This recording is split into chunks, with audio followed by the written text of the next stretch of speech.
तो कैसे हो आप सभी लोग। वैसे मैं यहाँ पर इस स्टोरी के बारे में कुछ भी नहीं बताना चाहता, क्योंकि एक ऐसी स्टोरी जो कि यार आपने बहुत कम ही देखी होगी। अगर आपने इस स्टोरी को लगभग 5 मिनट भी देख लिया तो आप इससे बहुत ज़्यादा कनेक्ट हो जाएंगे, और फिर ये मेरी गारंटी है कि आपको इस स्टोरी के अंदर सच में काफ़ी ज़्यादा मज़ा आएगा, और फिर आप खुद ही कमेंट करके इसका नेक्स्ट पार्ट मांगेंगे। तो चलो ठीक है यार, ज़्यादा कुछ ना बोलते इस सीरीज़ को स्टार्ट करते हैं। तो एपिसोड की शुरुआत में हमें बताया जाता है कि एक पर्सन पूरी दुनिया का सबसे ताकतवर इंसान बन चुका था, और वो बस 27 साल की उम्र में एमएमए फाइटर में एक चैंपियन बन चुका था, और वो लगातार 2 सालों तक अपने टाइटल को डिफेंड कर पाता है। और इसके अलावा अब तक उसने एक भी फाइट को नहीं हारा था। उसने लगातार 23 फाइट को जीत लिया था, और फिर उसके बाद में उसने अपनी 24वीं फाइट के अंदर अपने करियर को ख़त्म किया। उसने एक रिकॉर्ड बनाया जिसमें कि वो आज तक नहीं हारा था, और इसी परफेक्ट रिकॉर्ड के साथ में उस बंदे ने मतलब कि यनसुक जो ने अपने आप को रिटायर कर लिया। तब यनसुक बोलता है कि ये मैं हूँ, मेरा नाम यनसुक चई है, और मैंने जिस वक्त अपने करियर से रिटायर लिया था बिल्कुल उसी वक्त मेरे साथ में एक दुर्घटना हो जाती है। हमें दिखाया जाता है कि हमारा हीरो मतलब कि यनसुक किसी ट्रक के नीचे आकर मर चुका होता है, और बोलता है कि इतनी मेहनत करके पूरी रिटायरमेंट के लिए मैंने इतने पैसे इकट्ठा करे थे, वो सारे के सारे पैसे मेरे जा चुके हैं। यनसुक जोर जोर से चिल्लाने लग जाता है और बोलता है कि मैंने अपनी पूरी जिंदगी भर इतनी मेहनत करी, लगातार फाइट करता गया, मैंने हर एक मज़े की चीज़ को छोड़ दिया था, पर आखिर में मेरे साथ में कितना गलत हो चुका है। तब यनसुक इसी तरीके से लगातार आधे घंटे तक रोता रहता है, और फिर वो अपने आप से बोलता है, ऐसा लगता है कि शायद यही मेरे लिए बेस्ट आएगा। अब जब मैं मर चुका हूँ तो मुझे इतनी ज़्यादा मेहनत नहीं करनी पड़ेगी, अब मुझे किसी टाइटल को डिफेंड नहीं करना पड़ेगा, अब मेरी ज़िंदगी पूरी तरीके से मुक्त हो चुकी है। और वैसे भी मेरे मरने के बाद में कोई भी दुखी नहीं होगा, क्योंकि ना तो मेरा कोई परिवार वाला था और ना ही मेरे कोई दोस्त है। यनसुक कितना बोल रहा होता है, लेकिन तभी वो उठकर देखने लगता है कि उसके आसपास का एरिया बिल्कुल बहुत ही अजीब सा दिख रहा होता है। वो देखता है कि उसके सामने की तरफ एक अजीब सी रोशनी भी निकल रही थी, लेकिन तभी उस रोशनी के अंदर से किसी का हाथ निकलता है। उस हाथ के साथ में हम यहाँ पर 2 उछलती हुई जेली को देख रहे होते हैं, मतलब कि हम यहाँ पर एक एंजल को देख रहे होते हैं जो कि बोलती है, SSS क्लास की वॉरियर यनसुक, मुझे माफ़ कर देना कि मुझे यहाँ पर आने में थोड़ी सी देर हो गई। एंजल यहाँ पर आती है, यनसुक को बोलती है कि मेरा नाम रेचल है और मैं अर्थ पे मर जाने वाले लोगों को उनकी अगली ज़िंदगी के लिए स्काउट करती है। उस लड़की की इस बात को सुनकर हमारा टारगेट यनसुक तो उसके बड़े बड़े जेली की तरफ को देख रहा होता है और बोलता है कि अच्छा, तुम मुझे स्काउट करोगी, ठीक है, मुझे इसमें कोई दिक्कत नहीं है। इतना बोलते बोलते वहाँ पर बड़े बड़े संतरा को पकड़ने लगता है और बोलता है कि ठीक है मिस एंजल, मुझे थोड़ा सा और बताइए। यनसुक की इस हरकत को देखकर रेचल पहले तो उसका हाथ पकड़ती है और बोलती है कि ठीक है, तुम्हारे पास में अभी यहाँ पर 2 चॉइस है। पहली ये है कि तुम पहले अपनी डेथ को एक्सेप्ट करो और फिर उसके बाद में तुम्हें फिर से रिबॉर्न होने का मौका मिलेगा, और तब तक तुम इंतज़ार करो। या फिर इसके अलावा तुम्हारे पास दूसरा ऑप्शन है जिसमें कि तुम एक बहुत ही खतरनाक वॉरियर की तरह दूसरी दुनिया में जा सकते हो। एक ऐसी दुनिया है जो कि तुम्हारा इंतज़ार कर रही होगी, जहाँ पर तुम्हें वो सारी खुशियाँ मिल सकती हैं जो कि अब तक तुम्हें नहीं मिल पाई हैं। तो आप सभी लोग देख सकते हैं कि हमारी यनसुक आखिर किन चीज़ों को इमेजिन कर रहा है। तब यनसुक बोलता है कि सब कुछ बहुत ही अचानक से हो रहा है, क्यों ना आप मुझे थोड़ा सा सोचने का टाइम दे दो। यनसुक इतना बोलते ही रेचल हमारी यनसुक को काफ़ी सारी चीज़ें बताने लग जाती है। वो बताती है कि इस तरीके से उसको काफ़ी सारी अपॉर्चुनिटी मिल सकती है, पर वहीं दूसरी तरफ हमारा हंसुक तो वो तो अजीब ही ख्यालों में खोया होता है, और वो अपने आप से बोलता है कि अगर मैं फिर से एक वॉरियर बन जाता हूँ तो फिर मुझे फिर से फाइटिंग करनी पड़ेगी, मैं अब और ज़्यादा फाइटिंग नहीं करना चाहता। तो अब यहाँ पर हंसुक का पूरा ध्यान भटक जाता है। इस वजह से रेचल उसको बोलती है कि मेरी बात सुनो, शायद तुमने मेरी पूरी बातों को ठीक से नहीं सुना है। चलो ठीक है, मुझे एक बार तुम्हें ठीक से समझाने दो। अगर तुम एक वॉरियर बन के किसी दुनिया में जाते हो, फिर वहाँ पर जिस भी विलेज या फिर जिस भी राज्य में तुम जाओगे, वहाँ पर जो भी सबसे बड़ा बंदा होगा वो भी तुम्हारी रिस्पेक्ट करेगा, और तुम्हें बस वहाँ पर रहकर उनकी छोटी छोटी रिक्वेस्ट को मानना होगा। और क्या तुम्हें पता है कि वहाँ पर जो भी सबसे बड़ा बंदा होगा वो तुमसे इतना ज़्यादा इम्प्रेस हो जाएगा कि वो तुमको बोलेगा कि प्लीज़ मेरी बेटी को अपने पास में रख लो, और तुम चाहो तो मेरी वाइफ को भी अपने पास में रखो। ज़रा सोच के देखो, और तुम्हें एक राज्य की एक राजकुमारी मिल जा रही है, और बस वहाँ पर राजकुमारी नहीं बल्कि उसके साथ में तुम्हें उसकी मदर भी मिल जाएगी। तो रेचल की सारी बातें सुनने के साथ में भी हमारी यनसुक इसके अंदर बिल्कुल भी इंटरेस्ट नहीं दिखाता। वो तो बस मन में सोच रहा है कि चाहे मुझे कुछ भी मिल जाए, पर मैं फिर भी फाइटिंग नहीं करना चाहता। तो यनसुक की इस हालत को देखकर रेचल अपने आप से बोलती है कि ये बंदा क्या पागल है, ये अभी भी मेरी बातों के ऊपर ध्यान नहीं दे रहा है। तो चलो ठीक है, फिर मुझे प्लान बी को स्टार्ट करना चाहिए। और रेचल नाटक करते बोलती है, चलो ठीक है फिर, अगर तुम ये सब नहीं चाहते तो फिर मुझे लगता है कि तुम एक वॉरियर की तरह रीइंकार्नेशन नहीं चाहते हो, तो कोई बात नहीं, तुम्हें फिर से अर्थ के ऊपर रिबॉर्न कर दिया जाएगा और फिर वहां पर जाकर तुम्हारे साथ में क्या होता है इसकी जिम्मेदारी तुम्हारी है। ये सुनकर यनसुक तब बोलता है, अरे नहीं, मैंने तो ऐसा बिल्कुल भी नहीं बोला। यनसुक की इस बात को सुनकर रेचल उसकी तरफ को देखती है और बोलती है कि पर अभी तो मैंने देखा कि तुम मेरी बातों को नहीं सुन रहे थे, मुझे लगता है कि मुझे तुम्हें फिर से अर्थ के ऊपर भेज देना चाहिए। इस बात को सुनकर हंसुक का भी दिमाग खराब हो जाता है, पर फिर भी यहाँ पर कुछ नहीं कर सकते। वो वहाँ पर रेचल के पैरों को पकड़ लेता है, पर फिर भी रेचल आगे लगातार चलती जा रही होती है और पीछे की तरफ से हमारे यनसुक उसके पैरों के नीचे रगड़ता हुआ आ रहा होता है। अब उसके पैरों में रगड़ते रगड़ते वो बोलता है कि ठीक है मिस, मैं आपके लिए सब कुछ करूंगा। सुन के रेचल बोलती है, अभी तुमने क्या बोला, मुझे ठीक से सुनाई नहीं दिया। रेचल की इस बात को सुन के यनसुक का दिमाग खराब हो जाता है। वो उसके पैर को और भी ज्यादा टाइट पकड़ लेता है और फिर अचानक से पागलों की तरह रोने लग जाता है और रेचल को बोलता है कि ठीक है बड़े संतरे वाली एंजल, मैं आपके लिए वॉरियर वाला काम करूंगा। यनसुक की इस बात को सुनने के साथ ही हमारी रेचल भी अब यहाँ पर खुश हो जाती है और वो अपने हाथों पे मैजिक एक्टिवेट करते हुए बोलती है, चलो ठीक है फिर, तुम्हारे पूरे के पूरे प्रोसेस को अब यहाँ पे स्टार्ट करते हैं। इतना बोलते हुए उसने अपने हाथों के ऊपर एक बहुत ही बड़ा सा एनर्जी का गोला बनाया होता है और फिर उसके ऐसा करने के साथ ही यहाँ पर अचानक से यनसुक के पैरों के नीचे की तरफ को एक अजीब सी फॉर्मेशन बन जाती है और वो बोलता है कि ये तुम क्या कर रहे हो, क्या तुम मुझे अभी के अभी भेज रहे हो। ये सुन के रेचल बोलती है कि हाँ, मैं तुम्हें अभी भेज रही हूँ, आखिर तुम यहाँ पर और ज्यादा रुककर क्या करोगे, चलो अब जल्दी से जाओ, इस प्यारे से और खतरनाक से वर्ल्ड के ऊपर कब्जा कर लो। खतरनाक वर्ड को सुनने के साथ में यनसुक तो चिल्लाने लग जाता है और बोलता है, जरा रुको, इससे तुम्हारा क्या मतलब, एक बार रुक जाओ, मुझे थोड़ा सा टाइम दो, मैं भी वहां पे नहीं जाना चाहता, पहले तो मुझे बता तो दो कि आखिर वहां पे क्या खतरनाक है, आखिर वहां पे ऐसी कौन सी चीजें मेरा इंतजार कर रही हैं। तो यनसुक तो इतना बोल रहा होता है,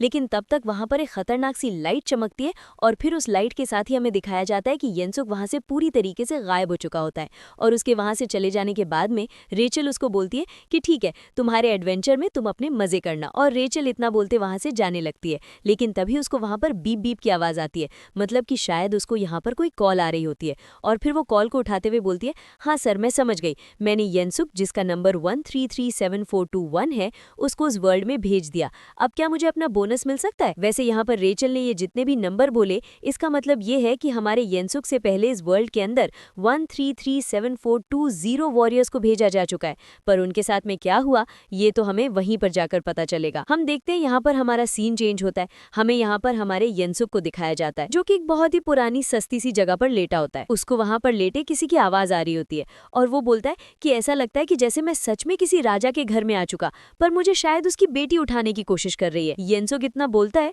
लेकिन तभी अचानक से उसके पेट के ऊपर कोई तगड़ा सा पंच या फिर कोई किक मार देता है, जिससे तो उसकी तो पूरी आत्मा ही बाहर निकल जाती है और वो इतनी खतरनाक से पंच या फिर किक को खाने के साथ ही बोलता है कि आखिर इस कमीने की हिम्मत कैसे हुई, आखिर ऐसा कौन सा आदमखोर है जिसने मुझे मारने की हिम्मत करी। वो इतना बोलते ही उठता है, लेकिन तभी वो किसी चीज को देखकर बहुत ही ज्यादा चौंक जाता है। हमें दिखाया था कि वहां पर एक बहुत ही अजीब सा, बहुत ही खतरनाक सा लाल कलर का सांड खड़ा होता है। वैसे ये सांड नहीं है, बल्कि ये कोई अजीब सा मॉन्स्टर है, पर वो यहाँ पर हमारे यनसुक को बोलता है कि आखिर तुम्हारे जैसे स्लेव की हिम्मत भी कैसे हुई कि तुम इतनी देर तक सो सकते हो। बंदे की इस बात को सुनने के साथ में यनसुक बोलता है कि आखिर ये क्या बकवास है, यहाँ पर तो एक राजा और साथ में उसकी छोटी प्यारी सी बेटी होनी चाहिए थी, पर इनके अलावा ये आदमखोर यहाँ पर कैसे आ गए। इतना सोचते हुए यनसुक उठता है, बैठता है और फिर वो इस जानवर को बोलता है, क्या तुम्हें पता है मैं एक वॉरियर हूँ। ये सुन के वो लाल वाला बंदा बोलता है कि तुम एक वॉरियर हो। इतना बोलते वो यनसुक को पास से देखने लग जाता है और बोलता है कि सच में आजकल के वॉरियर बहुत ही ज्यादा लो क्वालिटी के होने लग गए। ये सुनने के साथ में यनसुक अपने आप से बोलता है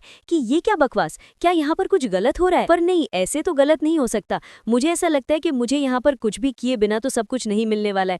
मुझे ऐसा लगता है कि मुझे इस सांड को मारना पड़ेगा, तभी जाकर मुझे राजा की वाइफ और उसकी बेटी मिलेगी। इतना बोलते बोलते यनसुक तो थोड़ा सा डर भी रहा होता है, लेकिन फिर भी वो अपने आप में थोड़ी सी हिम्मत इकट्ठा करता है और अपने आप से बोलता है कि हाँ, मैं ये कर सकता हूँ, मुझे इस लाल कलर के सांड को मारना ही होगा, बस यही इकलौता रास्ता है। यनसुक की इस बात को सुनते हुए लाल सांड बोलता है कि क्या हुआ, अभी तुमने कुछ बोला क्या। लाल सांड इतना बोल ही पाता है कि लेकिन तभी हम देखते हैं कि यनसुक अचानक से खड़ा होता है और एक तगड़ी सी किक उसकी गर्दन पे मार देता है। यनसुक ने अब यहाँ पर सीधा डायरेक्ट हिट मारा है और ये किक मारने के साथ में यनसुक अपने आप से कॉन्फिडेंट होता है। वो बोलता है कि हाँ, मैंने बिल्कुल एक खतरनाक सी किक मार दी, और वो इतना बोल ही पा रहा होता है, लेकिन तभी हमें दिखाया था कि इस लाल कलर के सांड के ऊपर यनसुक की किक तो लगी होती है, लेकिन तभी ये मॉन्स्टर हमारे यनसुक की किक को पकड़ता है और फिर उसके पैरों को थोड़ा सा दबाते हुए बोलता है कि बस मैं तुम लोगों से परेशान परेशान हो चुका हूँ। तुम्हारे जैसे लोग यहाँ पर बार बार आते हैं और अपने आप को एक वॉरियर बोलते रहते हैं। तो इतना बोलते हुए जब ये मॉन्स्टर येंसु के पैरों को दबा रहा होता है, तब इस चीज की वजह से येंसु को भी काफी ज्यादा दर्द होने लगता है।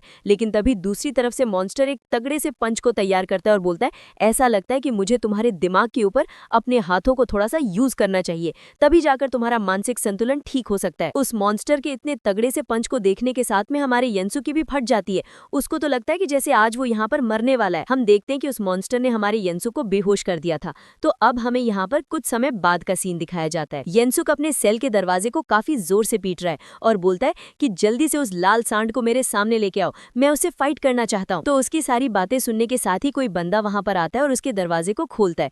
तब हमें दिखाया जाता है कि वहां पर एक अजीब सा गॉब्लिन मॉन्स्टर होता है, जो कि बोलता है कि आखिर किसकी हिम्मत हुई जो कि इस तरीके से दरवाजों को पीट रहा है। हम देख सकते हैं कि वहां पर गॉब्लिन मॉन्स्टर अपनी स्वॉर्ड को भी लाया होता है और वो जैसे ही वहां पर स्वॉर्ड को रखता है, बिल्कुल तभी येंसुक की फट जाती है, क्योंकि वहां पर मॉन्स्टर हमारे येंसुक से बोल, तुम इंसानी कीड़े, अगर तुम थोड़ी सी और आवाज करोगे तो फिर मैं तुम्हें काट कर कच्चा खा जाऊंगा। इतना बोलते हुए मॉन्स्टर तो वहां से जाने लग जाता है और बोलता है कि मैं उम्मीद करूंगा कि तुम्हें मेरी बातें समझ में आ गई होंगी। येंसुक रोते हुए बोलता है कि ठीक है मास्टर, मैं सब कुछ समझ गया। इतना बोलते हुए वो बंदा तो जा चुका था और वहीं पर येंसुक अपने सेल के अंदर पड़ा रहता है और अपने आप से पूछता है कि आखिर ये क्या चल रहा है। मुझे तो लगा था कि मैं सीधा एक बड़े से राज्य में जाऊंगा, वहां पर मुझे बहुत ही प्यारी सी कन्या मिलेगी, पर यहाँ पर तो मेरी हालत खराब होती जा रही है। मुझे ऐसा लगता है कि मैं अपनी पूरी जिंदगी वर्जिन नहीं मरने वाला। येंसुक इतना बोलता है, लेकिन तभी अचानक से उसको दूसरे सेल में से आवाज आती है जिसमें कोई उसको आवाज लगा रहा होता है। ये आवाज सुनने के साथ में यानसंग उसकी तरफ को जाता है और बोलता है कि आखिर इधर कौन है। यानसंग की बात को सुनकर दूसरा बंदा बोलता है कि मैं एक वॉरियर हूँ। इस आवाज को सुनने के साथ ही यानसंग उसके पास में जाता है और वो देखता है कि वहां पर एक इंसान होता है जो कि उसको बोल रहा होता है कि ये एक डीमन आर्मी फोर्ट्रेस है और इस जगह पर सभी इंसान स्लेव की तरह काम करते हैं। ये सुनकर यानसंग उससे बोलता है कि तुम्हें पता है कि आखिर यहाँ पर क्या चल रहा है? मुझे बताओ कि हमारे साथ में ये सब क्यों हो रहा है? हमें तो एक वॉरियर होना चाहिए था और हमें किसी दूसरी जगह पर होना चाहिए था। तो युनसु की सारी बातें सुनते वो बंदा बोलता है कि सच में तुम तो बहुत ज्यादा सवाल पूछते हो, चलो फिर मैं तुम्हें एक चीज दिखाता हूँ। इतना बोलते ही वो जोर जोर से चिल्लाने लग जाता है, बोलता है कि सभी लोग ध्यान दो, यहाँ पर एक असली वॉरियर आ चुका है। उस बंदे की आवाज सुनने के साथ में वहाँ पर और भी कई सारे लोगों की आवाज आती है। तो सभी लोग बोल रहे होते हैं कि मैं भी एक वॉरियर हूँ, हमें बचा लो। वो सभी के सभी एक दूसरे को वॉरियर बता रहे होते हैं। ये सब कुछ देखने के साथ में यानसंग बोलता है कि आखिर यहाँ पर ये सब कुछ चल क्या रहा है? तो यानसंग की बात पर वो बंदा बोलता, तो जैसा कि तुम सुन पा रहे हो, यहाँ पर तुम्हारे जैसे कई सारे वॉरियर इस फोर्ट्रेस के अंदर फंसे हुए हैं। इसके अलावा तुमने यहाँ पर एक लाल कलर के सांड को भी देखा होगा जिसका नाम रेड रन है और वो इस जगह का कैप्टन है। इसके अलावा तुमने एक गार्ड को भी देखा होगा जिसका नाम जैक्यूज है, उससे तुम बच के रहना क्योंकि वो किसी को भी मार देता है। क्या तुम्हें पता है इन सभी से भी खतरनाक कोई एक और बंदा है जो कि और कोई नहीं बल्कि वो एंजल जैसी दिखने वाली रेचल है। रेचल का नाम सुनने के साथ ही यूनसक की तो फट जाती है और वो बोलता है कि अभी तुमने क्या बोला? वो बंदा सामने से उसको बताता है कि उस कमीनी लड़की ने हमें यहाँ पर भेज दिया।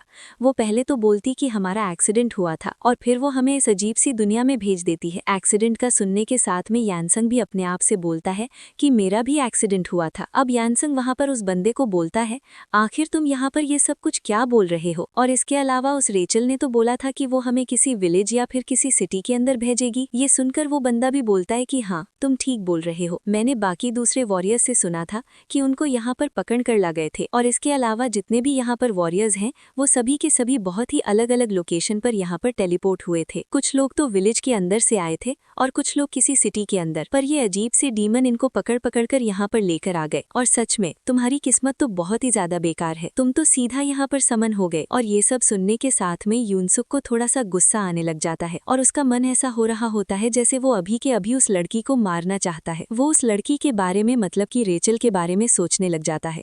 बोलता है कि ये लड़की दिखने में जितनी ज्यादा क्यूट लगती है ये उससे कहीं ज्यादा खतरनाक और कहीं ज्यादा डीमन की जैसी है। तो यूनसुक के इतना बोलने के साथ ही हमारा सीन चेंज होता है।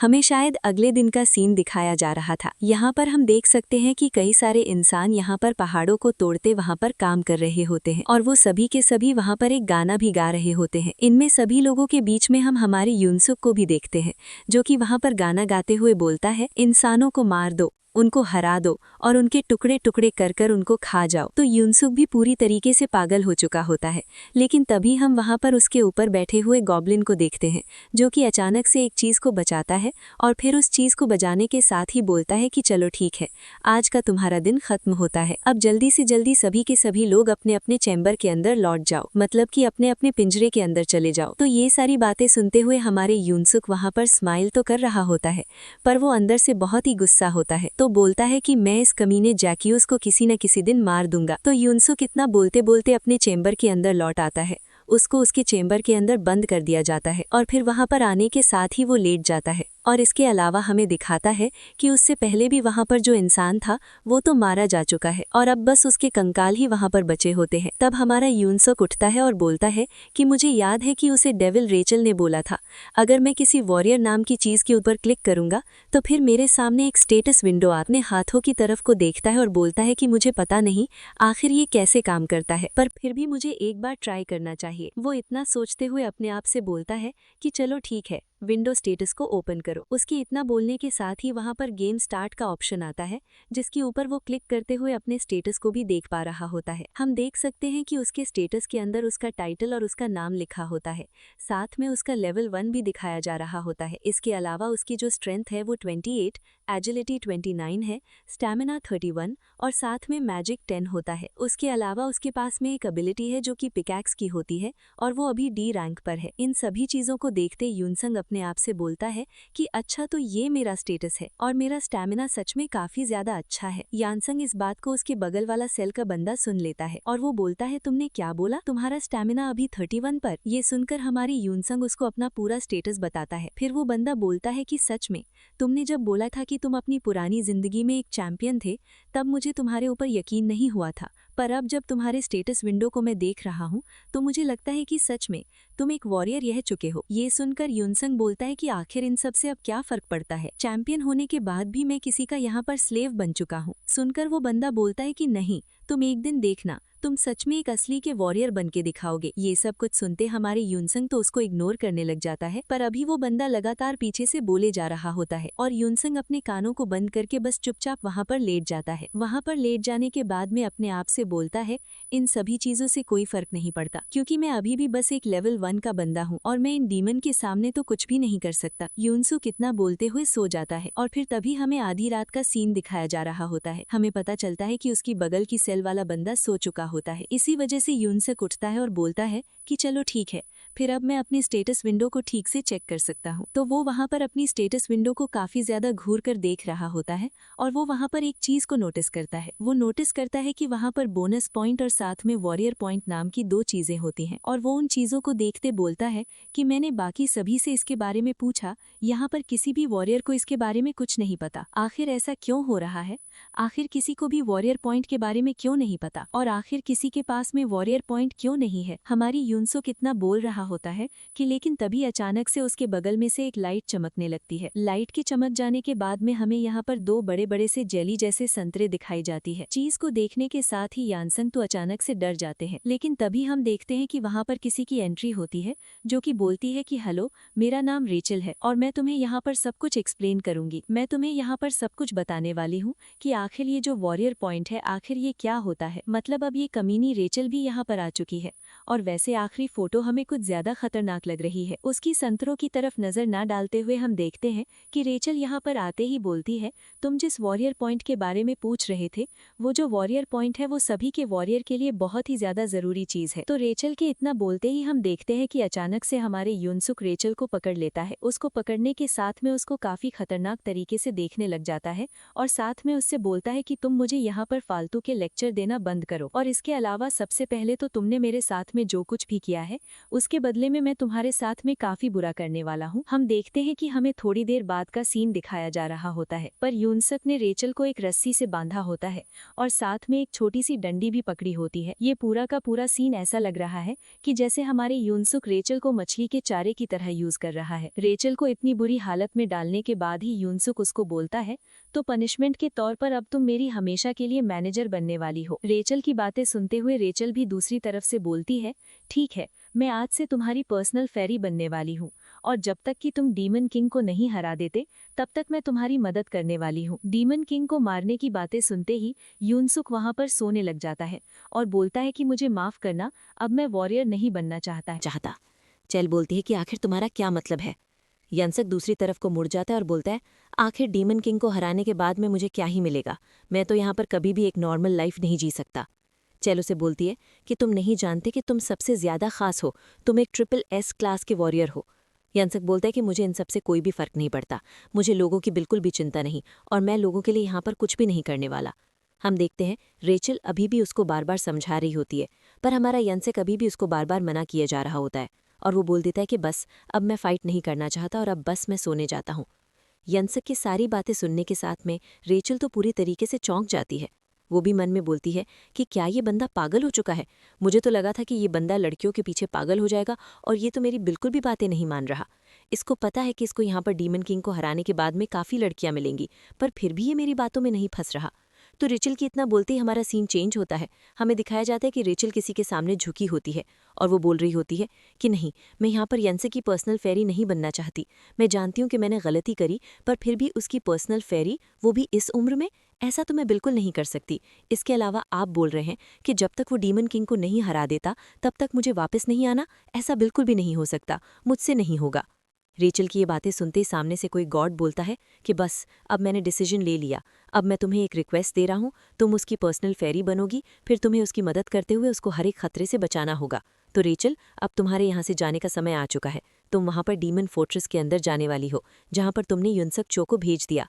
तुम वापस तब तक नहीं आ पाओगी जब तक कि तुम अपनी पूरी ड्यूटी को खत्म नहीं कर देती। ये सारी बातें सुनते हुए रेचल तो वहाँ पर रोने लग जाती है और ये चिल्ला रही होती है कि नहीं, मैं फालतू के इंसानों के पास में नहीं जाना चाहती। और रेचल इतना कुछ बोल रही होती है, लेकिन तब तक उसको वहाँ से पूरी तरीके से गायब कर दिया होता है।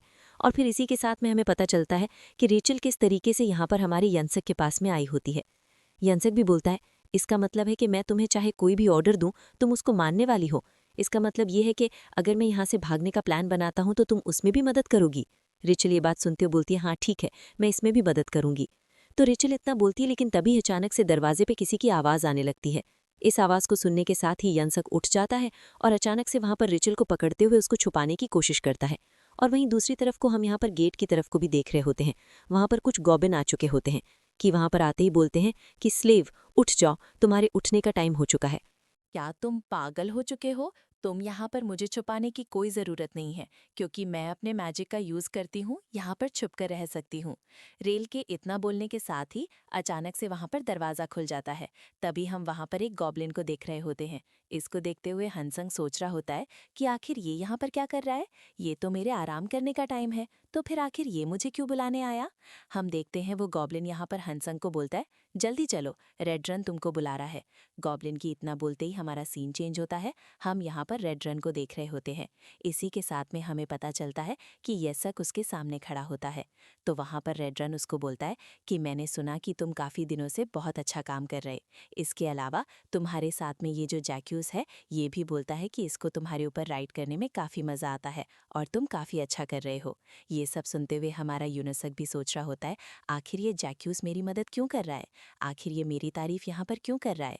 यंसक इतना सोचता है, लेकिन तभी सामने से रेड रन बोलता है, मैं तो तुम्हें बाकी सभी की तरह यूजलेस समझ रहा था और मुझे लग रहा है कि तुम बाकियों से बहुत ज़्यादा मेहनत कर रहे हो। बस इसी वजह से मैं तुम्हें कुछ बोलना चाहता हूँ। मैं तुम्हें एक ओवरसीकर बनाना चाहता हूँ, मतलब कि तुम यहाँ पर रहकर सब इंसानों के ऊपर ध्यान रखोगे और तुम उनसे काम करवाओगे। तब यूनसुक को काफ़ी खतरनाक काम मिलने वाला है।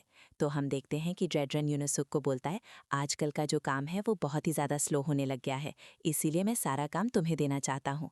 सारी बातें सुनते ही रेचल यहाँ पर हमारे यूनसुक को बोलेगी कि नहीं, तुम्हें इसके काम को नहीं मानना चाहिए, इसके ऑफर के लिए मना कर देना चाहिए, तुम्हें इंडीमैन आर्मी के लिए बिल्कुल भी काम नहीं करना चाहिए। रेचल तो यहाँ पर पूरी तरीके से गुस्सा होती है, वो तो यहाँ पर इस ऑफर को मना करना चाहती है। लेकिन वहीं दूसरी तरफ को ये जो जैक्यूज और साथ में जो रेड रन है, दोनों के दोनों यहाँ पर हमारे यूनसुक के जनाब का इंतज़ार करते हैं। फिर तभी हमें पता चलता है हमारी यूनसुक ने उनको बोला होता है, यार आप मेरे ऊपर भरोसा कर सकते हैं, मैं आपके काम को काफ़ी अच्छे से करूंगा। उसकी इस बात को सुनने के साथ ही रेचल तो चौंक जाती है।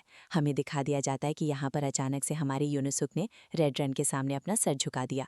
वो उसे बोलता है कि कमज़ोर सा इंसान आपके लिए सब कुछ करेगा, कमज़ोर इंसान आपके लिए सब कुछ करने की पूरी कोशिश करेगा। इतना बोलते बोलते यहाँ पर यूनुसुक तो रोने लग जाता है। उसने यहाँ पर अपनी पूरी की पूरी इज्जत को तहस नहस कर दिया। वो यहाँ पर पागलों की तरह डीमंस के सामने सर झुकाकर बैठा है। लेकिन हम देखते हैं कि दूसरी तरफ से रेड रन उसको बोलता है कि ठीक है, मैं तुम्हारे ऊपर भरोसा कर रहा हूँ। उसके इतना बोलने के साथ ही अब हमारा सीन चेंज होता है। अब हम कुछ दिनों के बाद का सीन देख रहे होते। तुम्हें फिर से यहाँ पर इंसानों के नारा लगाने की आवाज़ सुनाई दे रही। सभी लोग बोल रहे होते हैं कि हम डीमन आर्मी है, हम इंसानों को मारते हैं, उनको खा जाते हैं और हम सभी लोग बस डीमंस के लिए सब कुछ करेंगे। हम देख सकते हैं कि यहाँ पर एक आदमी एक अलग ही जगह पर खड़ा होता है और उसके नीचे की तरफ को सभी के सभी इंसान यहाँ पर मजदूरी कर रहे होते हैं। तब हमें पता चलता है कि यहाँ पर जो ऊपर की तरफ को आदमी खड़ा होता है वो और कोई नहीं बल्कि हमारा यस्सक यहाँ पर सभी इंसानों से काम करवा रहा होता है और ऊपर से वो ये भी बोलता है कि तुमसे ज़्यादा बेहतर तो मेरी दादी माँ काम कर लेती है। यस्सक इतना बोलते ही वहाँ पर उसको एक नोटिफिकेशन आती है। लिखा होता है कि बहुत बड़े ग्रुप को इतने टाइम तक लीड करने की वजह से हमारी हिडन एबिलिटी का स्कोर बढ़ चुका है। ये चीज़ देखने के साथ में यस्सक भी खुश हो जाता है और वो भी बोलता है कि चलो यहाँ पर कुछ ना कुछ तो मेरा फ़ायदा हो रहा है और सीकर बनना मेरे लिए बहुत ही ज़्यादा अच्छी चीज़ है। इतना बोलते बोलते यस्सक वहाँ पर ज़ोर ज़ोर से चिल्ला रहा होता है और नीचे की तरफ को जो भी इंसान होते हैं वो बोलते हैं कि सच में ही बंदा पागल हो चुका है। इंसानों के साथ साथ यहाँ पर रेचल भी बोलती है, क्या तुम पागल हो चुके हो? तुम्हें एक वॉरियर बनना चाहिए था, पर तुम यहाँ पर क्या हरकत कर रहे हो? यस्सक बोलता है कि मैं वॉरियर बनने की तैयारी कर रहा हूँ, ये सब कुछ उसका एक पार्ट है। यस्सक इतना बोलते बोलते वहाँ पर नीचे की तरफ को देखता है। एक आदमी गिर चुका होता है, जिसको देखते वो बोलता है कि क्या हुआ, क्या तुमने खाना नहीं खाया? तुम कितने बेकार स्लेव्स हो, तुमसे तो मजदूरी भी नहीं हो रही। यस्सक इतना बोलते ही वहाँ पर एक नोटिफिकेशन आता है। इसमें लिखा होता है कि रेड रन तुम्हें देख रहा है और उसका अप्रूवल रेटिंग लगातार बढ़ती जा रही है। नोटिफिकेशन को देखते ही हमारा यस्सक अचानक से रेड रन के किले की तरफ को देखता है और वहाँ पर सल्यूट करने लग जाता है। लेकिन तब यहाँ पर रेचल उसके कान में चिल्लाने लग जाती है और बोलती है कि वॉरियर, तुम पगला चुके हो, तुम्हें अपने मिशन की तरफ को ध्यान देना चाहिए, मैं जल्दी से जल्दी यहाँ से भाग जाना चाहिए। ये सुनकर हमारे यस्सक बोलता है कि तुम्हें समझ नहीं आ रहा, ये सिस्टम जो मुझे करने को बोल रहा है मैं वो सब कर रहा हूँ और अगर मैं सिस्टम को फॉलो करता रहूँगा तो फिर मैं सच में अपने वॉरियर के काम को कर पाऊंगा। रेचल बोलती है कि पर तुम समझ नहीं रहे, अगर तुम डीमन आर्मी के लिए काम करते रहोगे तो फिर इससे तुम्हें ज़्यादा पॉइंट नहीं मिलने वाला। इसके अलावा तुमने किसी वॉरियर की क्वेस्ट की बात करी थी, आखिर तुम्हें कौन सा क्वेस्ट मिला है, मुझे इसके बारे में ठीक से समझाओ। ये सुनकर हमारे यस्सक बोलता है कि चलो रुको, फिर मैं तुम्हें एक बार पढ़ के बताता हूँ। इसमें लिखा है कि किसी बिना दिमाग की प्राणी की वजह से मैं इस डीमन फोर्ट्रेस में फंस चुका हूँ। सुनकर रेचल बोलती है कि नहीं नहीं, ऐसा हो ही नहीं सकता, इस सिस्टम के अंदर तो बहुत ही अच्छी भाषा में सब कुछ लिखा होता है। यस्सक बोलता है कि नहीं, इसमें ऐसा ही लिखा हुआ है, इस समय मेरी कोई गलती नहीं है। रेचल वहाँ पर ज़ोर ज़ोर से रोने लग जाती है और बोलती है कि नहीं, तू बहुत ज़्यादा गलत कर रहा है। तो रेचल के इतना बोलते बोलते हमारा सीन चेंज होता है। हमें यहाँ पर अचानक से एक दिन पहले का सीन दिखाया जा रहा होता है। हमें दिखाया जाता है कि यस्सक वहाँ पर सो रहा होता है और फिर तभी रेचल उसके पास में आती है, बोलती है कि नहीं, तुम इन सभी चीज़ों के लिए अग्री नहीं कर सकते। अचानक से यूनुसुक उठता है और रेचल को पकड़ता है और बोलता है, तुम्हें समझ नहीं आ रहा कि आखिर हम कौन सी सिचुएशन में हैं? ऐसी हालत के अंदर अगर मुझे कोई ऑफर मिलता तो फिर मैं उसको ठुकरा नहीं सकता। हमारा हीरो इतना बोलता है, लेकिन तभी अचानक से उसको एक नोटिफिकेशन आता है जिसमें लिखा होता है कि वो एक वॉरियर कोस्ट है और उसमें सच में यही लिखा होता है कि किसी बिना दिमाग वाले प्राणी की जैसे तुम एक फोर्ट्रेस के अंदर फंस चुके हो और ये बिल्कुल ऐसा है जैसे तुम टॉयलेट में बैठ चुके हो, लेकिन बाद में तुम्हें पता चलता है कि तुम्हारे पास में टॉयलेट पेपर नहीं है। लेकिन फिर भी तुम चिंता मत करो, तुम्हें यहाँ पर डीमन आर्मी का जो कैप्टन रेड रन है उसकी नज़रों में अच्छा बनना है और तुम्हें उसका एक वॉरियर बनना पड़ेगा। इसके बदले में तुम्हें 100 वॉरियर पॉइंट मिलेंगे। क्वेस्ट को देखते हुए यूनुसुक भी बोलते हैं कि अब आखिर ये क्या बकवास। यस्सक इतना बोलते ही हमारे सीन प्रेजेंट में आता है। यूनुसुक सभी इंसानों को बोलता है कि चलो अब तैयार हो जाओ, सभी लोग फिर से यहाँ पर हमारी डीमन आर्मी का गाना गाएंगे। यस्सक को ऐसा करता हुआ देखकर रेचल भी बोलती है, मुझे सच में यकीन नहीं हो रहा कि इसको इसी तरीके का क्वेस्ट मिला हुआ है, पर इस तरीके का क्वेस्ट तो किसी को नहीं मिलता। ऐसा लगता है कि किसी बहुत ही हाई लेवल के बंदे ने इस पूरे कोस्ट को तैयार किया है, आखिर वही छोटे से इंसान के लिए ऐसा कुछ क्यों कर रहे हैं। रेचल इतना कुछ सोच रही होती है, लेकिन तभी अचानक से हमारे यस्सक के पास में कोई आता है जो कि हमारे यस्सक को स्लेव बोलता है। ये सुनने के साथ ही हमारे यस्सक भी बोलते हैं कि हाँ सर, आप क्या बोल रहे हैं। तो हम देखते हैं यहाँ पर जैक्यूस आता है जो कि बोलता है कि स्लेव, जल्दी से मुझे फॉलो करो क्योंकि रेड रन तुम्हें बुला रहा है। जैकी उसके इतना बोलते ही हमें यहाँ पर रेड रन के चेंबर का सीन दिखाया जाता है। इसके अंदर की तरफ को हम यहाँ पर रेड रन और साथ में हमारी यूनिसुक को देखते हैं। रेड रन बोलता है कि मैंने सुना कि यहाँ पर हमारे स्लेव काफ़ी अच्छे से काम कर रहे हैं। सुनकर यूनिसुक बोलता है कि मैं क्या करूँ, मैं तो एक मामूली सा इंसान हूँ, तो आपने मुझे जैसा बोला मैं तो बस वैसा ही कर रहा हूँ कि लीडरशिप और मैनेजमेंट इतना अच्छा है कि मुझे तो यहाँ पर कुछ करना ही नहीं पड़ रहा है। ये सब कुछ सुनते ही रेचल अपना माथा पकड़ लेती है और बोलती है कि सच में स्लेव बन चुकी। के साथ में हम दूसरी तरफ रेड रन को देखते हैं जो कि अब शांति से एक जगह पर बैठ जाता है। लेकिन तब यहाँ पर अचानक से एक नोटिफिकेशन आती है जिसमें लिखा होता है कि तुम्हारा ऑब्जेक्टिव पूरा हो चुका है, तुम्हारी वॉरियर की क्वेस्ट भी पूरी हो चुकी है। ऐसा लगता है कि यहाँ पर ये जो रेड रन है ये सच में हमारे यशक के ऊपर काफ़ी ज़्यादा भरोसा करने लग गया है। इसी के साथ में यूनिसुक को 100 वॉरियर पॉइंट मिलते हैं। इसी के साथ में यहाँ पर यूनिसुक के ही एक नोवाइस वॉरियर की शॉप भी ओपन हो जाती है। अब इस चीज़ को देखते हुए यूनिसुक और साथ में रेचल दोनों के दोनों बहुत ही ज़्यादा चौंक जाते हैं। रेचल को सच में अभी भी यकीन नहीं हो रहा, वो अभी भी सोच रही है कि क्या ये सच में काम कर रहा है। वो दूसरी तरफ कुछ हमारे यूनिसुक मन में बोलता है कि चलो सब कुछ ठीक चल रहा है, अब मैं अपने प्लान को आगे बढ़ा सकता हूँ। इसी के साथ में यूनिसुक अचानक से रेड रन को बोलता है, सर मैं क्या आपसे कुछ बोल सकता हूँ? रेड रन बोलता है कि हाँ बोलो।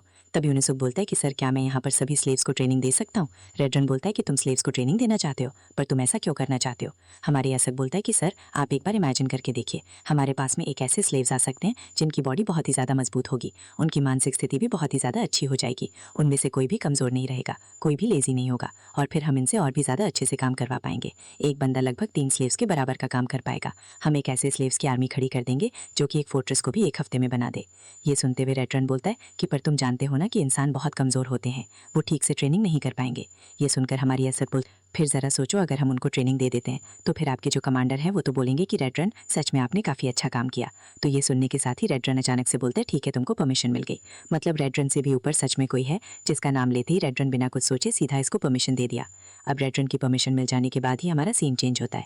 हम थोड़ी देर बाद किसी दूसरी जगह पर देख रहे होते हैं। हम देख सकते हैं कि यहाँ पर जो हमारी रेचल है वो पागलों की तरह कहीं पर बैठे बैठे रो रही होती है। बोलती है कि मेरा वॉरियर पागल हो चुका है, वो अपने दिमाग के संतुलन को खो चुका है, वो यहाँ पर स्लेव्स को ट्रेनिंग दे रहा है। अब मैं इस पागल आदमी के साथ में और ज़्यादा देर तक नहीं रह पाऊंगी। रेचल की सारी बातें सुनते ही यूनिसेक का तो दिमाग खराब हो रहा होता है। बोलता है कि सच में ये लड़की कितनी ज़्यादा हीरोइन है, इसकी सारी बातों को मैं और ज़्यादा देर तक नहीं सहन कर पाऊंगा। इतना बोलते यहाँ पर यूनिसेक अचानक से रेचल को बोलता है मेरे पास में एक प्लान है।